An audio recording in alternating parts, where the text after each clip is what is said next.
Channel strategy selection. This section is most likely going to be pretty obvious to anyone that's watching. We all have figured out by now what platforms work best for what audiences based on age, demographics. This is just about that. So preaching to the choir here.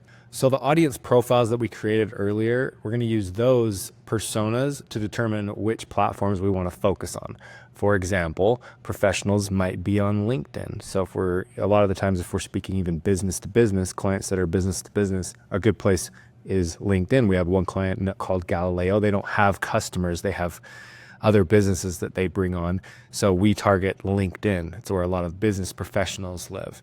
If they're younger, they're most likely on TikTok / Instagram, Snapchat. A lot of the older audience is going to live on Facebook. Then there's the type of content you're creating. Is it long form? Is it short form? Is it UGC?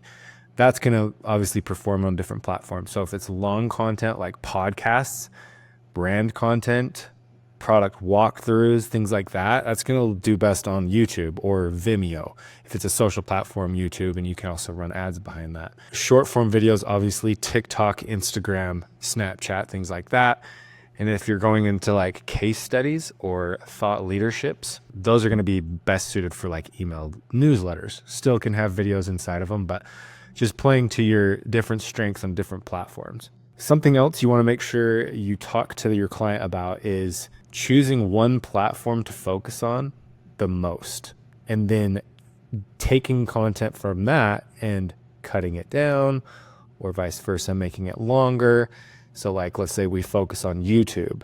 Let's make a long podcast. We're going to do a lot of cut downs of that. You're going to be more efficient in your time with creating content and figuring out what works and which audience resonates with your client if you start there. And then obviously branch out into different platforms as you get more involved with this client. But then you still want to have secondary platforms. So you don't want to just do one.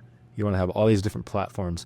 And then that takes us to our next point, which is create a platform specific strategy. So taking TikTok, making 15-second videos, longer form content, business professional content for LinkedIn, things like that. So like I said, pretty self-explanatory. You guys already know this, I'm sure. Just make sure this is spoken about inside of your client meetings.